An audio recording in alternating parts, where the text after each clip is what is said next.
And we're looking this morning into the fight for transparent and fair elections. Churchill, good morning. Good morning. We are glad that you're here. We weren't sure if you would be. No, I was when Evelyn was calling us the main gate, so it's only that I couldn't pick the call, but I was nearby. Okay. Yeah, and I was confident that I would be able to make it. Okay. Well, unfortunately, not on time. Not on time. Yes, sorry for that. Thank you for doing that all the same. We're looking into this conversation this morning, and even as you're here, as we welcome you to the show today, Dennis is going to share today's proverb. We'd love to get your interpretation of it. And our proverb comes from Madagascar, an island of the African continent. And let's just go straight to it. Money without origin disappears like water in hand. How would you interpret that?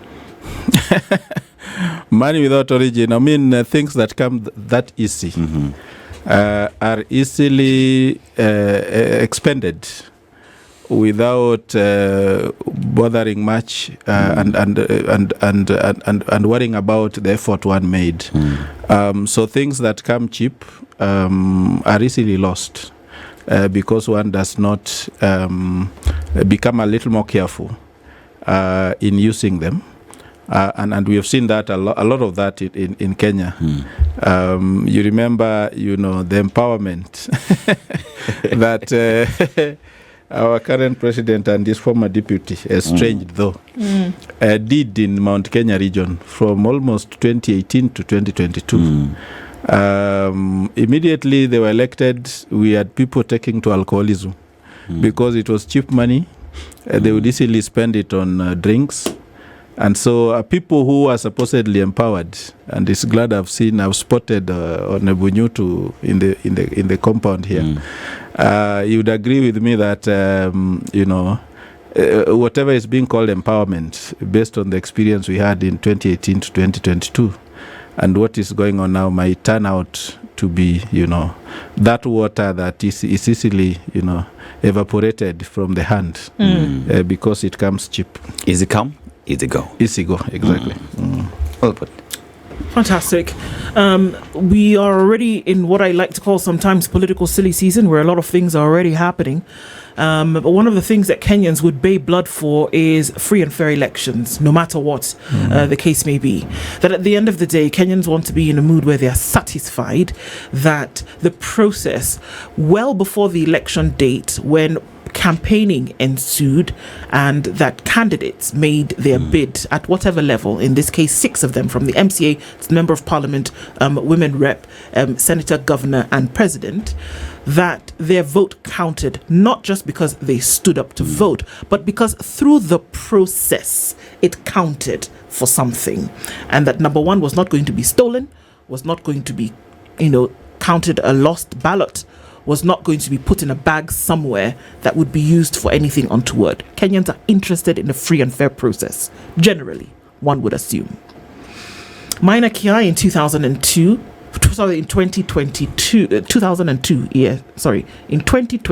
I beg your pardon, through his petition, more or less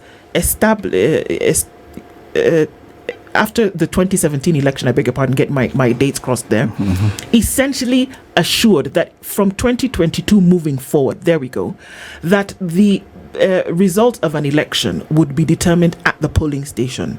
And we look at some of these processes starting to come into play.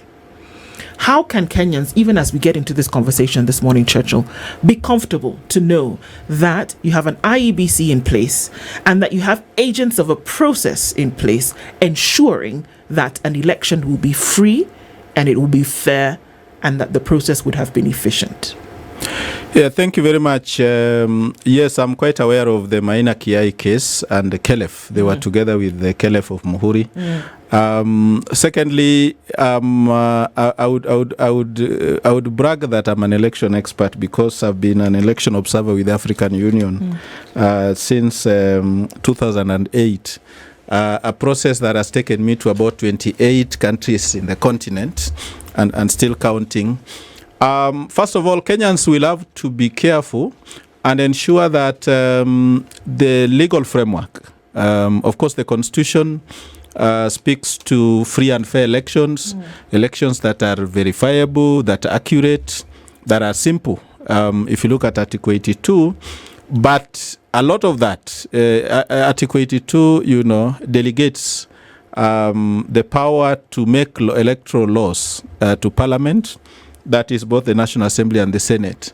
And it is, as they say, the devil is in the detail. Kenyans must ensure, therefore, that the Elections Act and other regulations that under which the elections will be managed guarantee free and fair elections. And you, for a start, you want to be sure that elections will be conducted on the basis of universal suffrage. In other words, every adult who is of voting age is equipped with a national identity card that, first of all, identifies that person as a citizen, and then secondly, of course, registered as a voter. We have had instances and suggestions that, that a national identity card be the qualification and eligibility to vote.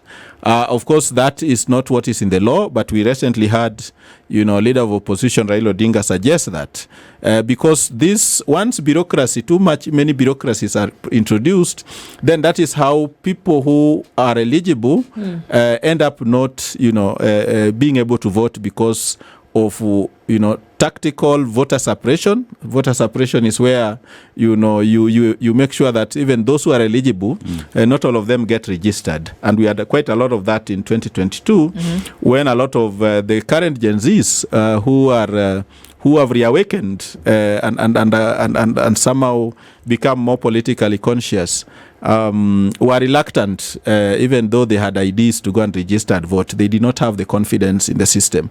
So free and fair elections, first of all, starts with election management body. In our case here, it's the IEBC, the Independent Electoral and Boundaries Commission.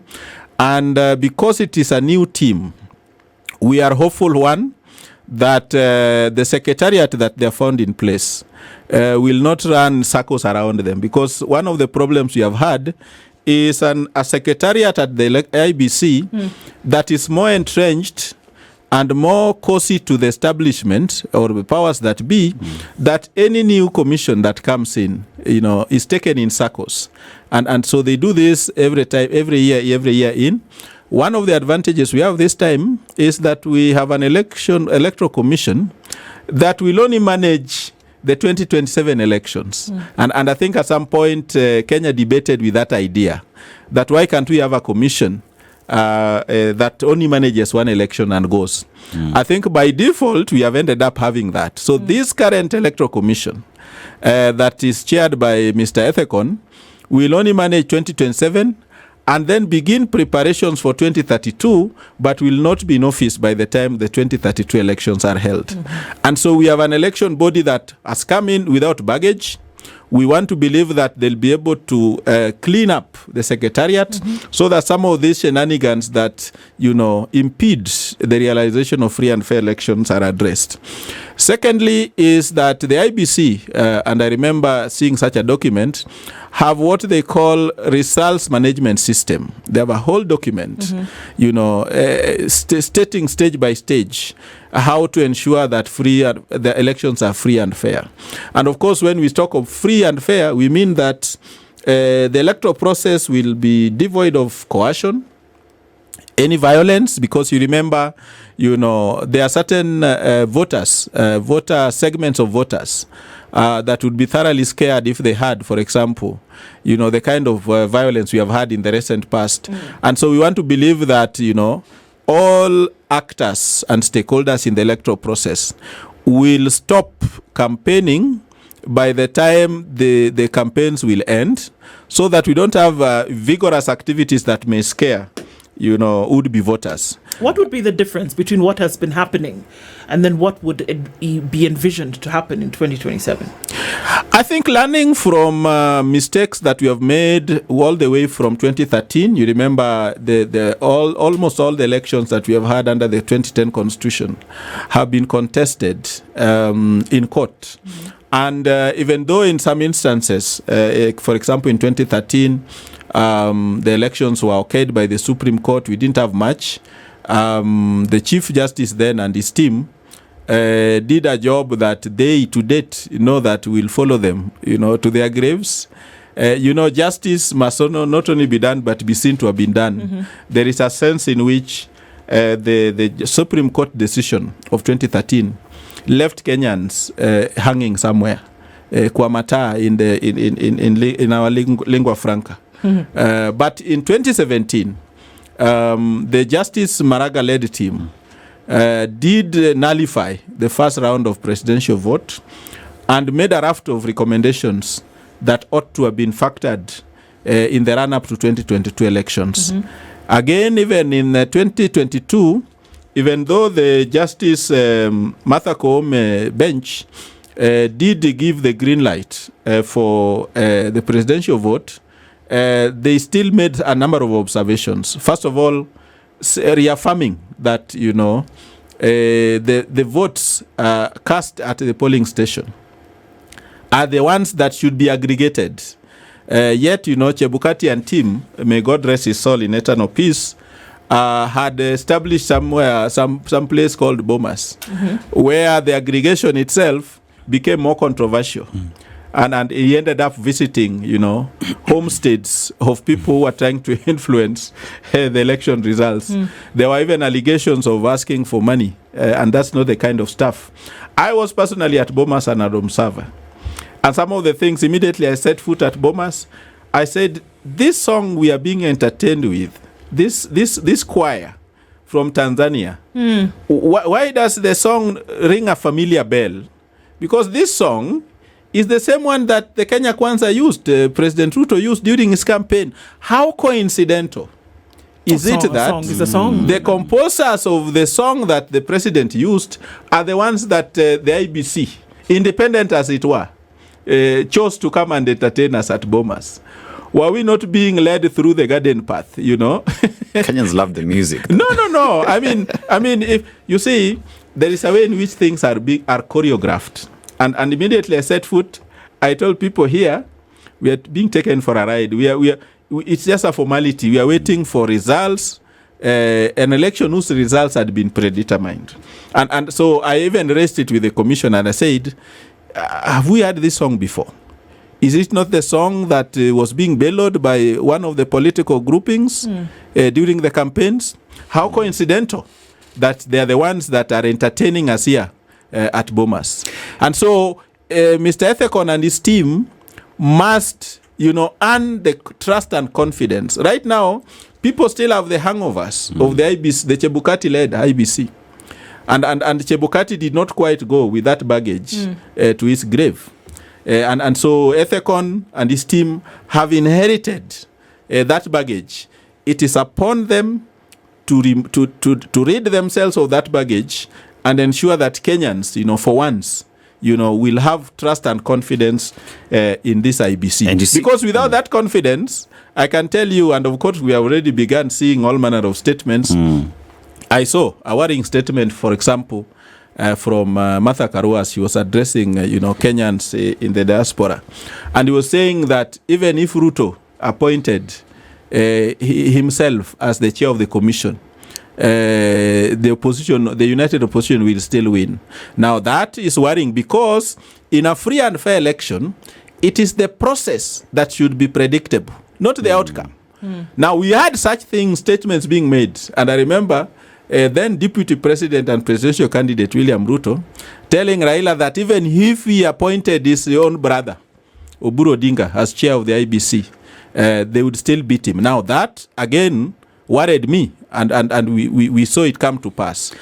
In a free and fair democratic electoral process, it is the process that should be predictable, not the outcome. So now once somebody is sure of the outcome, no matter what the process is, then you can rest assured that election was not free and fair. And when you talk about the process being important, and let's just relate it with the statements that we've had so far, that we will, even if the president does not get enough votes, we will add.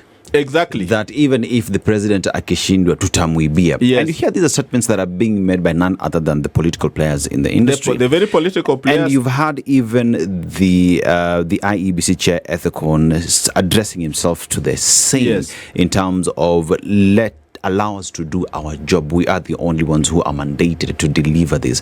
But then again, if you just zoom in on made by the politicians. What does this do to a common Kenyan with regard to having trust that IEBC will deliver despite the statements going around? In fact, if you asked me, both sides of the political divide, because currently the divide is a little bit clearer. We are yet to see, people crossing the fence and so on. Both sides of the divide have made statements that undermine the credibility, one, of the IBC and even the process.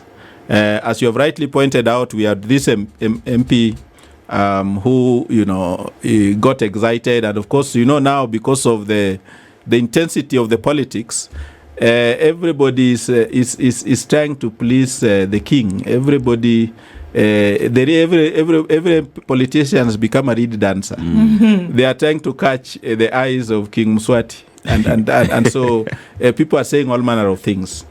Luckily for them, the code of conduct, we have not reached that point where the IBC will develop a code of conduct that is binding, and so they cannot, at this point in time, be held to account. But you can imagine the psychological warfare that one, first of all, will have on people's perception of the IBC. And it is important that the chair and his team did speak to this early enough and warned them against, such statements. Perhaps it is time that those kind of statements that we have cited should be an example and an indication that we may want perhaps to have the code of conduct a little earlier. Because if they are allowed to do things as they seem to do freely, even the campaigning, the court pronounced itself recently that all these premature campaigns, and we are seeing it on both sides of the divide, the united opposition has devised a strategy of going to church, and instead of dispersing, they only go to church in a place where they have an intention to hold impromptu public meetings. And we have seen, in the last 2 weeks, running battles with the police. Of course, even as a human rights defender, I have a problem with what they are doing, because the law is very clear that, you need to notify. And nothing stops them from notifying that, we'll be attending church here. And after that, we'll be having, a meeting with the people at this shopping center and this other. If that is done, then we would avoid all this drama that we are seeing. But politicians, being what they are masters and mistresses of drama. We saw, for example, the MP for Naivasha being summoned, because we as human rights defenders have said, instead of abducting people, summon them. But the MP was summoned and just ignored. What was she waiting for? The drama. And they thrive on that. And so even as we would want to defend the right of people to assemble, we in the human rights sector would urge them, to do the right thing and just entice themselves to drama, because that is where, perhaps politics becomes more exciting. What's the guarantee that if a code of conduct were to be established, re-established, refreshed, what's the guarantee that folks would actually abide by it? It's about enforcement. Look at our city county here. Dating back to when it was a city council, we have laws. We have laws that say don't smoke. There are, areas where you should smoke. We no longer remember that even in, eateries, bars and social places should have a place that is zoned off for that purpose. What do we have? Lack of enforcement. We have, anti-littering bylaws. In fact, not bylaws. Bylaws used to be made by the local authorities. Now county governments make laws. But is that being enforced? No. We have those smoking zones that are not even zoned. So people are smoking everywhere. And there are people who have gone to open shops, small to small shops around those same smoking zones. And so what is lacking is enforcement. And if the Ethicon team were to enforce, any single one, just catch any one of those people and use them as an example to others, I can assure you that everybody else, because one of the conditions is that if you violate them, you can be disqualified. But as long as politicians know that they can buy their way, that, the IBC will look the other way, and even if they summon you as the National Cohesion and Commission regularly does, there's nothing that come of it. then people will, ignore those laws and treat them as, mere suggestions.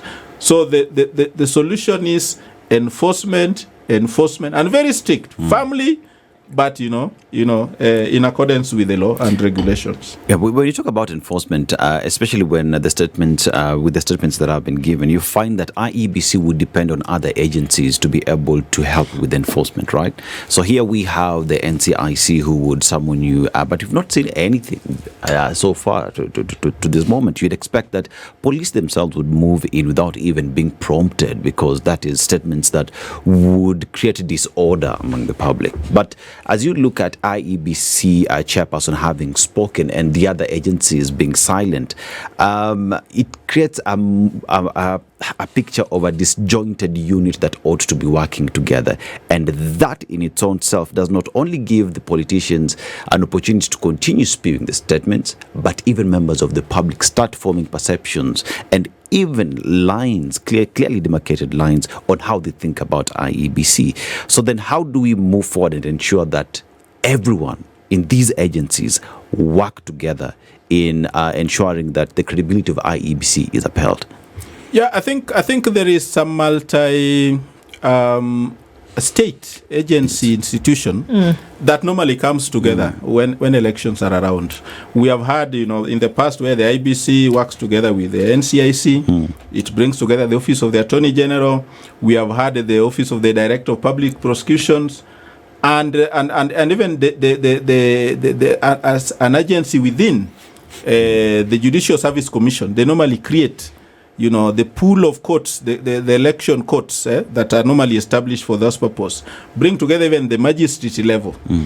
If that institutions work together and seamlessly and said, we must be firm but fair, so that there is no perception that, only one side is being victimized and the others is being left to go scot-free. I know one of the reasons why the opposition are trying to do, for example, those impromptu meetings, is that they'll say the president does it every Sunday, so let us also do it. But you see, the president can purport, like he did last Sunday in Kariobangi, purport to be going to inspect, the excuse is inspect development projects. And again, the president, as long as he's holding that office, operates at a different pedestal. There are certain charges you cannot prefer. But we'd want the opposition, to abide by those rules. So what we are saying is that at times it is very tricky, because if, for example, Honorable Nyutu, for example, that I saw in Muranga last Sunday, say, how come you have allowed the president but again, being president, you don't expect the president to notify the police that I'll be in this, because he himself moves with the police wherever he goes and so on. So there is an element in which incumbency also get abused, and more so towards elections. And people who are incumbent and they in the office already take advantage of their being in office to do certain things that they know that the opponents will not be able to do, or certain barriers, may be placed on before them, and therefore make them unable to do those things. So we want to see that multi-agency team established early enough. In fact, I would suggest to Mr. Ethekon that, going by what we have had in the recent past, we may want to, extract the judgment that was made by the courts recently and serve it on every sitting politician and every aspiring politician, so that we do not have this campaign 2 years before, in fact slightly higher, longer than 2 years, because in so doing we'll get up distracted, we'll end up smearing the IBC itself with a lot of baggage. They'll be distracted from their core mandate. They're supposed to help us with review the constituencies for National Assembly and ward elections. Remember, that has been pending, in fact overdue. We don't know whether they'll do it, but for that to happen, it may not happen within an enabling environment where we have politicians crisscrossing everywhere and polluting the minds of people and making them look as if the elections would be held the next day. Do you think the IBC is independent?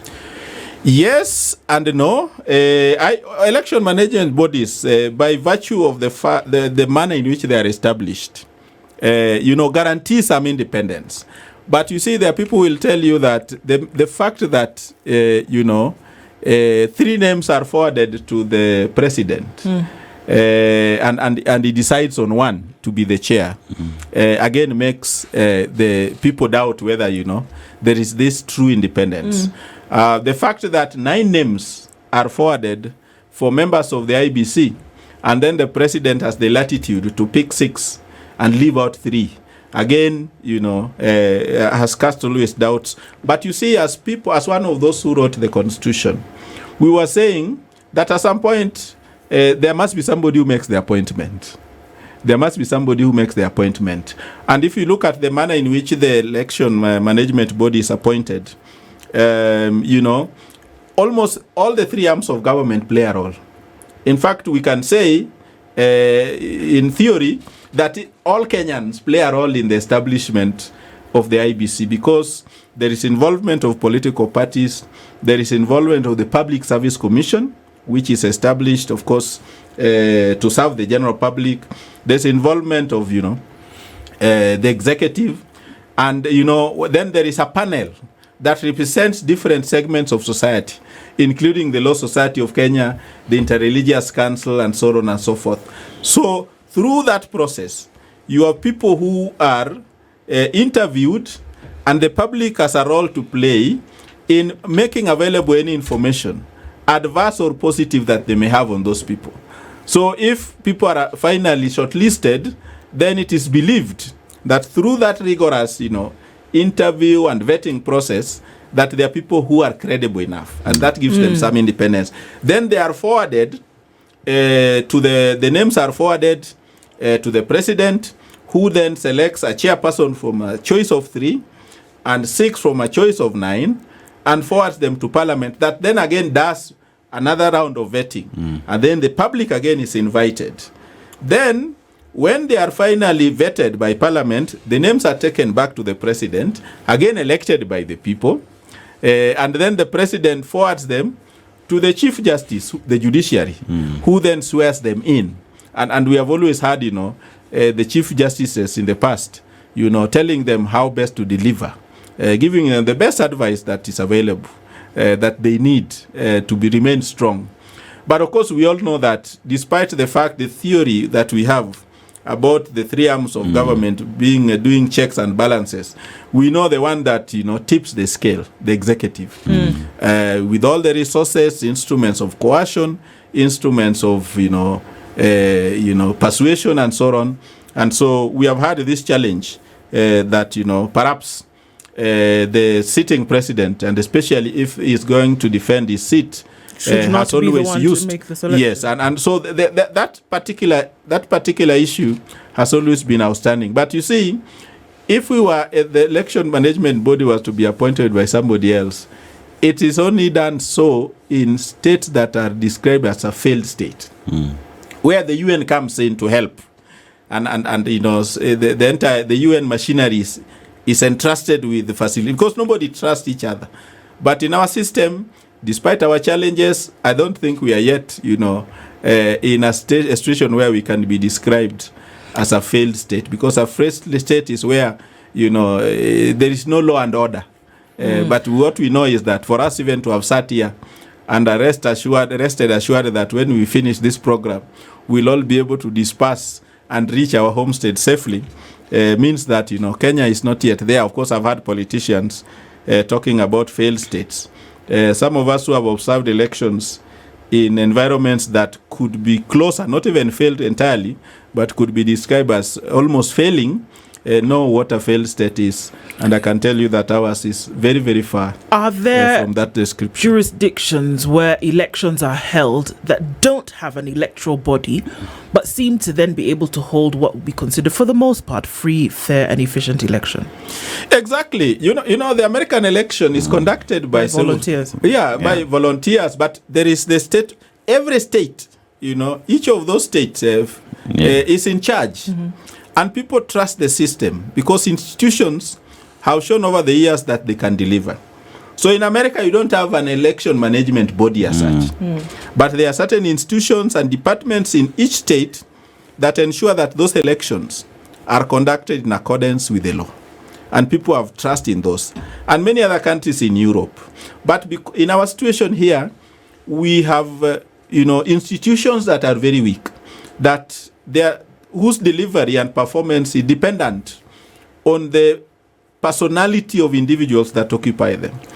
So we worry more about who is going to be the IEBC and not about the IEBC itself, because the IEBC itself, is compromised to the core. We have staff there that cannot be entrusted, and that's why even the courts, have since ruled that, the power of any constitutional commission resides with the commissioners and not the staff and so on. So we hope that in the fullness of time, and at some point in the not so far future, we'll have a situation where Kenyans can trust institutions, and that those institutions will be able to earn the trust of Kenyans, so that whether the person in that institution likes the face or does not like the face of a particular candidate, they'll say this is the outcome. I may not like it, but this is the outcome. Now that's the situation they have in America and in many other countries in Europe.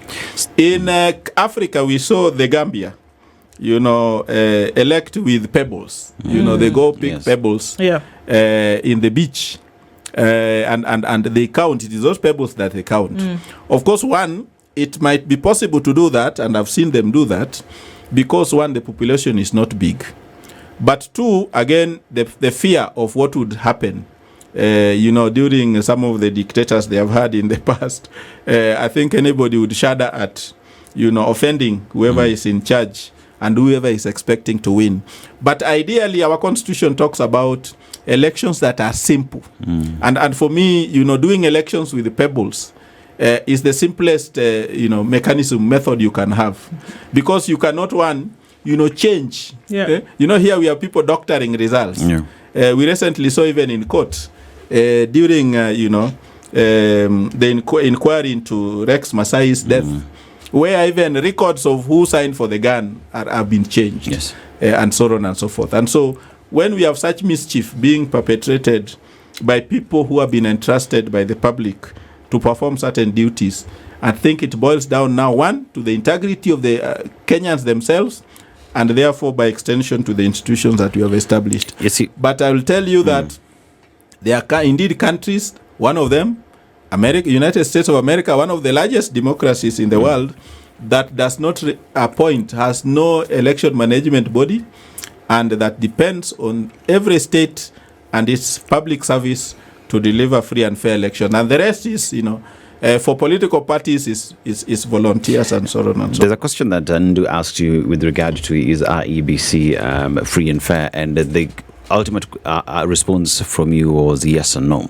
And then again, there is the aspect of the executive having all the powers and control and has a potential of tilting the scale. But then here we find ourselves with a commission that is rightfully so in office, and the responsibility, first of all, is to earn trust of Kenyans. But IEBC, as we look at it today, has a window of opportunity to change how Kenyans look at them, or to stamp the authority that they are free and fair. And that is through the delimitation of boundaries that is left, the by-elections that is coming in. So in terms of Ethicon and team and how they would handle these processes that are right ahead of them, how critical is that on how Kenyans will view IEBC after especially the by-elections? Precisely. The two exercises that you have pointed out. One is the by-elections that are forthcoming. In a matter of time, once the writs are issued, declarations of vacancy, because those that were issued earlier have since expired. And so the speakers of the different assemblies, whether it's the National Assembly and the different county assemblies, or where certain wards are also vacant, will have to issue writs afresh. And the law requires that by-elections be conducted within 3 months of the issuance of those writs. So the real test will be on how the IEBC, the Ethicon team, will conduct itself. And Kenyans will be looking out whether they are firm but fair, fair but firm in ensuring that those elections pass the test of being seen as free and fair. The second one, of course, is the more controversial one, the delimitation of boundaries. As you know, the requirement by the law is that those boundaries be reviewed, after, a period of time, 10 or so years. And it has not been reviewed since they were established under the 2010 Constitution. Now, the boundaries, first of all, to be reviewed, because I've seen people salivating with the possibility that the boundaries of counties, no, that does not fall within the mandate of the IEBC. The boundaries that will be reviewed are constituencies, the 290 constituencies, and the wards, only. Those are the boundaries that will be reviewed. And again, it will be interesting because the IEBC is fairly guided, well guided, first of all by the Constitution, and then there is a factor that they have to consider. So numbers will go up depending on which populations have grown more and which ones have grown less, and so on and so forth. But those boundaries will be reviewed and possibly renamed, and that is where the contestation was.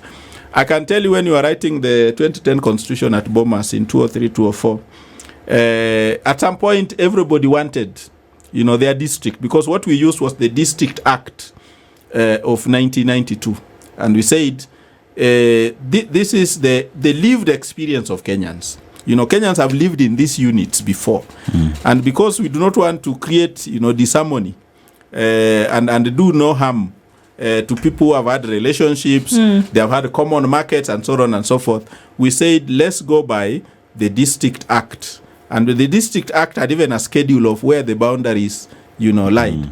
And so today I get worried when I see counties fighting over boundaries, because our formula was very simple. Let's use the District Act as at that time. But then there were those who wanted that we use the District Act as it were in that year when we were at Bomas. After Kibaki had increased, and Raila, of course, the districts to 74. And so there were people saying, no, let's go to 74 so that we bring services closer to the people. We said, one, those counties have to be economically viable. So going by what has been done in the past, and we have been complaining about them, that a lot of them have been for purposes of political reward, and of course gerrymandering, the usual manipulation of boundaries so as to tilt, the electoral units in one's favor, then we cannot be the same people embracing them. So we said, let's go back to the districts as they were. The IEBC will have to be imbued with the wisdom of Solomon to be able to achieve a boundaries review, because Kenyans have learned to relate those boundaries with resources. Remember the way we allocate resources based on population, based on, culture, and so on and so forth. And whenever you see, funds being disbursed to counties, we have always seen, Turkana, for example, among those getting the largest share. As to whether it is used for the benefit of the people is something else. But we have seen, resources being allocated on the sheer expanse, and then the poverty levels, and so on, and many other factors. At some point, they were also giving it on account of whether a country has established certain institutions that are required under the County Government Act. For example, the County Budget and Economic Forum. And it was being used as an incentive to encourage counties to establish, county audit committees, for example, and so on and so forth. That, and then, laws on public participation. So what did counties do? They got a consultant who developed one or two, then the rest did a cut and paste. And it was just meant to be seen to be compliant, yet they did not believe in those frameworks. And so public participation remained, a tall order for most of them, because they did not actually philosophically believe in them. And we have seen a number of them trooping to Makueni County, as if Makueni is running on a different law. It's the same County Government Act. But because of lack of political will, and whenever they have an opportunity to eat public resources, they organize a trip to Makueni, as if Makueni is in mass. Makueni is in Kenya. It is the political will that they have there that has seen them, implement devolution as it was meant to be. And because of the foundation that Professor Kivutha Kibwana laid in Makueni, subsequent governors, including Mutula Jr., has had to contend with the foundation because the people are so alert that you don't go there telling them stories. They know what is supposed to happen and so on and so forth. Okay. Similar to what Nyerere, for example, did in Tanzania, laying a foundation for nationhood. It's something that subsequent presidents have not been able to play around with. And so we would wish to see a situation where, every other county picks it up from there. But this IEBC, the Ethicon team, has a job at hand. The litmus test is in the by-elections. The litmus test is in the manner in which they'll review those boundaries, because they review them, they must. I think they are overdue because some counties, a number of constituencies, several in Mount Kenya region, the whole of Taita Taveta County is supposed to have only 2 constituencies if you went by the population. So 2 of them will be lost. And so they must be addressed somehow. The entire county, should the whole of Taita Taveta should be 2 constituencies. And so where do you draw the line? We know the Taveta, the main communities there are Taveta and the Taitas. So will a portion of the Taitas allow themselves to be merged with the Tavetas? And that's where the controversy will be. Indeed, necessary to have these conversations. I want to thank you so much, Churchill, for being here this morning to shed some light on all of that. It'll be interesting in the days ahead to see then how all of this then comes together for the establishment of truly free and fair elections into the future. Thank you so much for joining us on this conversation this morning. This is the Situation Room, the only way to start your day.